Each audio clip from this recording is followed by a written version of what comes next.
Hello and welcome to another episode of Cracking Addiction with Philippe and Naren and Fergal Armstrong. In the episode of Cracking Addiction today, we're going to continue on our series of talks about comorbidities with substance use disorder. And in the episode today, we're going to talk about the physical comorbidities associated with substance use disorders. And a lot of the time, there are a number of different physical comorbidities associated with substance use disorders. And I thought I'd start with one of the most complicated and largest comorbidities, and that would be chronic pain, and how to effectively manage chronic pain in the setting of opioid use disorder. So, Fergal, do you have any tips or techniques in both the diagnosis as well as management of chronic pain in this kind of setting? And I think you need to start off with understanding that chronic pain actually predisposes to substance use disorder. Chronic pain alters the brain's stress and reward systems such that you're more susceptible to the effects of opioids and the dependency effects of opioids. And we know, for instance, that up to 30% of patients who are on chronic high doses of opioids actually misuse their prescription opioids. And we also know, by way of a warning, that the road toll in Victoria, i.e. the number of people who die on the roads in Victoria, is now lower than those who die from prescription drug misuse. And within that group of patients who have prescription drug misuse, the commonly misused drugs are first and foremost opioids, and then secondly benzodiazepines. So we know that chronic pain and prescription opioid use and misuse is a significant contributor to death that exceeds the road toll. So that's really a warning sign to us all. Our prescription pads are actually killing more people than reckless driving on the roads.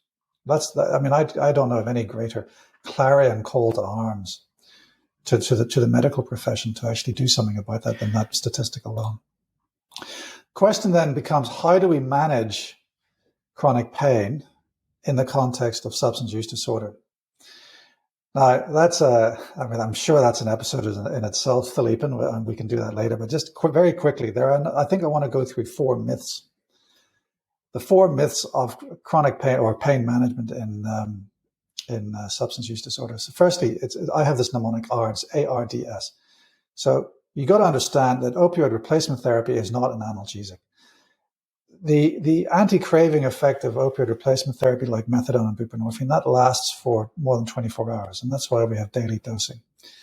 The analgesic effect of these opioids maybe only lasts 8 hours, and that's why the first thing that we do when we have someone in pain on opioid replacement therapy is we split those to maybe BD or TDS dosing. The second point is our relapse. People worry that treating acute pain, or treating nociceptive pain with opioids is going to cause a relapse if you've got a history of substance use disorder. Well, actually, not treating acute pain or nociceptive pain with opioids, if appropriate, is actually a bigger risk factor for relapse. So it's actually, you need to treat acute nociceptive pain. The next issue is depression, respiratory depression. So people think that treating someone who's in acute nociceptive pain with opioids, if they've got opioid replacement therapy on board, that's going to cause a respiratory depression. Well, it's not. When the pain disappears or when the pain is cured, that's when you have to reduce the use of analgesic doses of opioids. And then S for seeking. Doctors, clinicians, some of us do actually make judgments on patients who are requesting opioids for pain management in the context of substance use disorder. But you have to take these requests for pain relief seriously. In acute nociceptive pain, it is inappropriate to withhold opioids for patients on the basis that they're drug seeking. And the second point to make in this context is that patients who are opioid dependent, who are on treatment for substance use disorder, or for that matter, who are illicit opioid dependent, like heroin dependent, these patients require higher doses of opioids for longer periods of time than patients who are opioid naive. So they're not drug seeking, but they are drug dependent, and they do need more opioids to treat chronic or even acute nociceptive pain. Those are just a few pointers. Those are my four myths of pain management in substance use disorder. ARDS, I think we'll have to leave it there and move on, because we really do need a separate subject, a separate video on this subject itself. Oh, absolutely, Fergal. And chronic pain management is a huge issue in society. And as you've eloquently put it, there is a vast difference between acute pain management and chronic pain management. And if I could just add my own 2 cents here about chronic pain management, where the philosophy with chronic pain management needs to be away from medication and away from opioids. So I think most of the learned societies in Australia would say that the place for opioids in chronic non-cancer pain is nearly non-existent, and it's more about lifestyle management, physical therapy, activity, and active management of those pain strategies. And that can be hard when there is a patient in front of you asking for opioid medications for chronic pain. But again, there are some guidelines that can help us with chronic pain management. So moving from chronic pain over to another area that is quite complex, and that is tobacco use. How do you manage tobacco use in people with substance use disorders, and dealing with the comorbidity, the significant comorbidity that exists with tobacco use? Because, for lack of a better term, tobacco use in our society is somewhat normalized, and the health consequences of tobacco use are so damaging and so significant. Yeah. So I think according to the last National Household Drug Survey, the data from which was collected in 2019, I think roughly 10 or 11% of people smoke tobacco. Whereas if you look at a cohort of patients with substance use disorder, tobacco smoking is overrepresented more so than that background rate. So that's a kind of an empirical evidence for the fact that there is a comorbidity between tobacco use and substance use disorder. There's also a correlation between tobacco use and mental health disorder. We've already alluded to that, but basically, tobacco. I think of tobacco use disorder as simply a chronic dysphoria, chronic depression interspersed with episodic nicotine intoxication. It's certainly overrepresented in patients with schizophrenia. So how do we manage this? Well, I think there is a certain amount of therapeutic lassitude or apathy when it comes to managing tobacco use in patients with substance use disorder. When we're faced with someone who's, severely dependent on heroin, for instance, and their life is absolute chaos, ask ourselves this question: how often do we initiate discussions on tobacco use disorder and, smoking cessation? We don't. I mean, okay, do you, Philippe? In all honesty, no, I don't. In a situation like this, I would tend to focus on the heroin, first of all. And the rationale, and I'm not trying to defend myself in this situation, but the rationale is that you want to maintain the patient, quote unquote, on side. So you'll tackle the thing that might have the most acute, life-threatening potential, and then maybe at a later date tackle the chronicity of tobacco-related harm. But you're quite right, Fergal. A lot of the time, because tobacco use is viewed as less harmful, one focuses most of the attention, if not all of the attention, on heroin use. Yeah. Certainly in the acute stages. I mean, as you say, the key focus on someone who comes through your door with heroin use disorder, you've got to get them stabilized and you've got to keep them engaged. So you do focus on very quickly giving them control with opioid replacement therapy. But once you've got someone stabilized in opioid replacement therapy, that's the time to start looking at all the comorbidities. And that's the time to identify tobacco use disorder, and that's the time to start treating it. And if I could say 2 words, on how we discuss or broach the discussion for tobacco use disorder, those 2 words would be motivational interviewing. You don't tell people to stop smoking. You encourage people to make their own choice to stop smoking. And I think that's the key principle of motivational interviewing. And it highlights the difference between complying with an instruction and choosing to make a behavioral change. There's no point in telling people to stop smoking. You're just wasting your breath and their time. But the other thing to emphasize is that actually tobacco smoking is the cause of a significant physical comorbidity. We all know that it causes lung cancer, but and causes emphysema, but it also causes heart attacks, strokes, peripheral vascular disease. It causes reduced immunity, leading to poor wound healing. It causes age-related macular degeneration. And it, of course, also causes a worsening of chronic pain. So think about the situation where you've got someone who's got emotional trauma, chronic pain because of a bad back and from a previous horrendous road traffic accident, who's started out on OxyContin, that developed an OxyContin use disorder, then moved on to heroin, is depressed, is smoking, and is in chronic pain, and also uses alcohol to treat his chronic pain. I mean, where do you start? And I think you've already alluded to the answers. If you're going to see someone with heroin use disorder, you start with stabilizing them on opioid replacement therapy. But you have to address the smoking in that situation because of the potential impact of smoking on comorbidity, including chronic pain, and also the potential benefits for getting someone to stop smoking in that situation. So I reflect this back to you, Philippe, and what do you do to treat tobacco use disorder?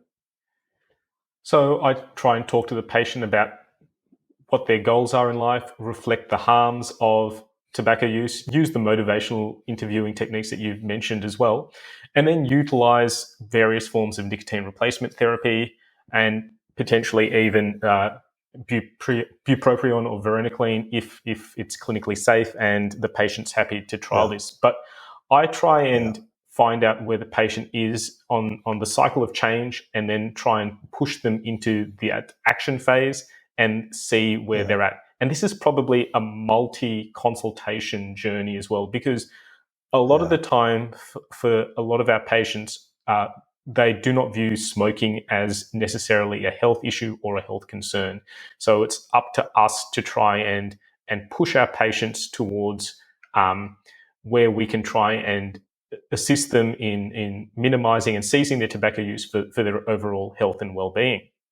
And Fergal, segueing a tiny bit off tobacco use onto something that I think a lot of people would view as, I guess, some of the bread and butter work of addiction medicine. And that is, I guess, managing some of the comorbid infectious diseases we sometimes see in people with substance use disorder. There's a lot that's been said about bloodborne viruses in particular, so hepatitis B, C, and HIV, and the risks associated with injecting drug use as well. But there's a lot more in terms of infectious diseases than just, say, the bloodborne viruses. Could you elucidate this topic a bit further? Yeah, so we've got the bloodborne viruses, but you've also got to think about the other types of infections that patients with substance use disorders can acquire. And so you've got risky sexual behavior. So you've got all the sexually transmitted diseases, and risky sexual behavior is particularly associated with methamphetamine use disorder. And you've also got the risks associated with injecting. So you've got the gangrene, the cellulitis, the thrombophlebitis, and also the endocarditis. And of course, subsequent to that, you're looking at loss of limb as well, and potentially loss of life. Then, of course, you've also got abscesses in the brain or the spinal cord. I mean, the pain of a spinal cord abscess is indescribable. And, patients with new onset back pain, with a history of intravenous substance use, they need MRI scanning. They need to be admitted. You cannot just say, oh, you've just done your back and, here's some Panadol and Brufen and do some stretching. New onset back pain, someone with a history of substance use disorder and injecting needs to be investigated with an MRI at the very least, urgently. And you've got up to, if you've got a good going abscess with pressure on the cord, you've got 8 hours to fix it. That's the time frame. If you don't fix it, you've got permanent neurological damage. Absolutely. And I think also something that we should mention is the need for repeat screening as well. Just doing it once is not enough. So with our patients in particular who inject drugs, it's important to have a routine practice where you will routinely screen and rescreen patients. And if someone does test positive, say for hepatitis C, also make sure that you can test their injecting circle or the people that they inject drugs with or may share needles with, just to make sure that we can treat the infection completely, because treating someone for hepatitis C and curing hepatitis C is great, but then you do not want them to get reinfected as well. So I guess the take-home message is, of course, be aware of all these infections, but have a clear screening program in place and make sure you're willing to not only look at new symptoms, as you mentioned, Fergal, but also screen and rescreen as well. Yeah. On that subject, I mean, I remember my first ever diagnosis of bacterial endocarditis. I was literally in my first month of being a GP registrar in the United Kingdom.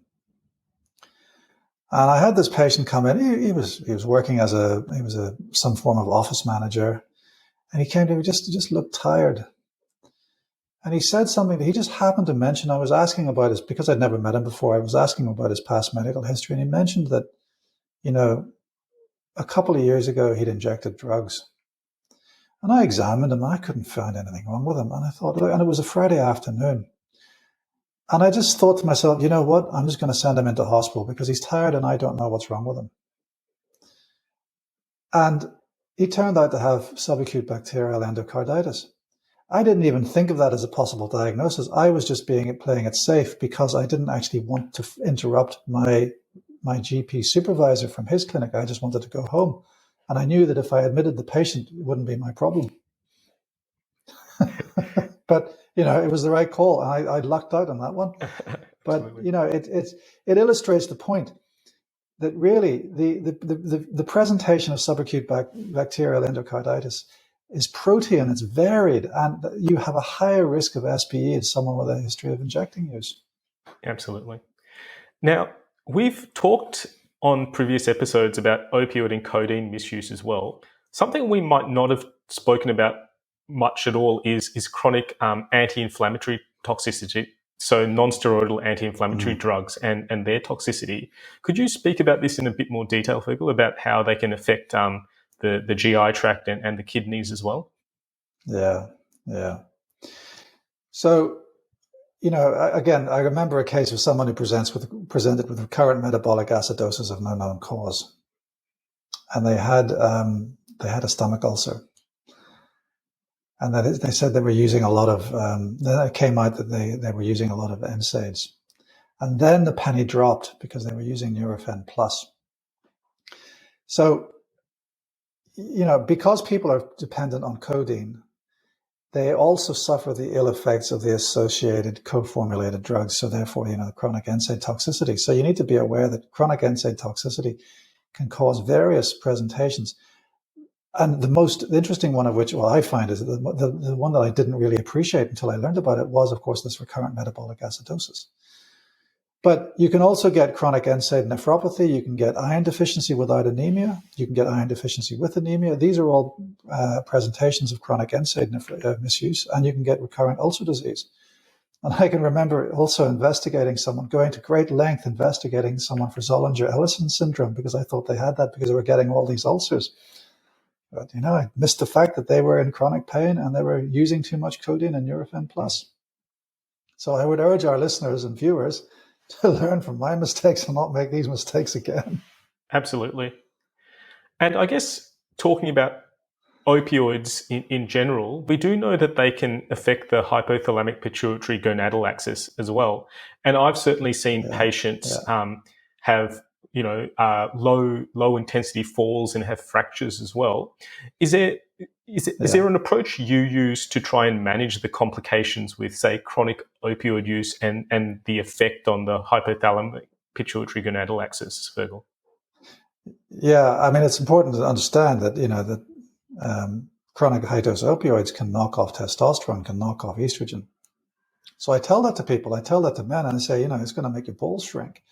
Tell that to women, it's going to reduce your fertility. And really, one of the best ways of doing that is actually do blood tests. To actually have incontrovertible proof of testosterone deficiency. It's quite shocking for some people. And then you can say to them, well, look, this is the reason why. And my approach to that situation, if someone's got a substance use disorder for prescription opioids and has got as a proven testosterone deficiency, then it's quite useful to start them on buprenorphine because we know that opioid-induced hypothalamic dysfunction is less likely to be a problem with buprenorphine because it's a partial agonist, but it's not impossible to have it. But the way to actually reduce that risk, firstly, is to get them off full opioid agonists onto buprenorphine. Then, of course, you need to start doing the general medical stuff, which involves doing DEXA scans, possibly using testosterone replacement therapy if appropriate, and then also looking at anti-resorptive treatments, like Prolia and things like that. But of course, Medicare in Australia does not pay for DEXA scanning unless you've had a fragility fracture or you're over 70. But so this is a private intervention. You've got to pay for this privately. So trying to tell someone with a history of substance use disorder, you need to shell out cash to get a DEXA scan, well, that's an interesting conversation in itself. Absolutely. What would you say to that? It's a valid point. I think our job as doctors is to give our patient options, just like we give patients options for opioid substitution therapy, smoking cessation interventions, or any of the other interventions we want to do. I try and practice within the guidelines. So I see my job as presenting the options to the patient. If that's either A, unpalatable, or B, unaffordable, so be it. If it's unaffordable and we can assist versus some community benefits program, I will try and put an application in. But I agree with you, Fergal. Some patients do not see the benefit in this, so be it. But I feel as their doctor, as their primary care physician, it is my responsibility to try and offer them best practice care and the evidence-based care. So I do offer it. In all honesty, the take-up is poor. But nevertheless, I feel my responsibility is discharged by offering it at least, and I'm sure that's your approach as well. Yeah. It's very complex, and I think really this speaks to the stigma that our patients suffer, and the alienation from, and the separation, the disconnect that our patients suffer from society and also general medicine and general medical services. I've said in a previous episode that some of our patients, especially those with comorbid borderline personality disorder and substance use disorder, they have a worse prognosis than those with cancer. Yet cancer is heavily invested. Cancer is a disease that is the focus of many, many campaigns for investment and research. We don't see those campaigns for investment and research in this group of patients. So one of our roles as doctors, I think, has got to be that of an advocate. We need to be advocating at all levels of society, including in Parliament, for improvement in services for these patients. And I think the other issue is that, and we'll come on to this in perhaps the next episode, that really we have to advocate for our patients to the whole of society. And that itself is an interesting discussion. Absolutely, Fergal. And a lot of what we're trying to do with treating our patients is trying to reintegrate them into the medical system and continue that therapeutic relationship. And I'm sure you, like I, have seen people dramatically engage with the medical system, get tests, get screening tests, whereas previously one would have been surprised if they'd enter a general practice. After a year or a couple of years, a lot of my patients are aware of the screening test, comply with the screening test, and you see an almost diametric shift in their priorities and their healthcare, and the healthcare actually improves in leaps and bounds. And I think that goes back to that point you made about engagement, just being there and advocating what is best practice and trying to follow the guidelines really does have an outsized influence in people's lives. And you'd be surprised how patients appreciate that and will actually comply with what you say. So I guess my takeaway is don't judge a book by its cover and continue trying to provide best practice care. And I guess I'll get off my soapbox now and just try and summarize what we've said. In the episode of Cracking Addiction today, we've talked in detail about the physical comorbidities associated with substance use disorder. And we've gone through a gamut of conditions and screening tests and procedures to try and make sure that we screen patients appropriately for all their physical comorbidities alongside substance use disorder. So it's been another long episode.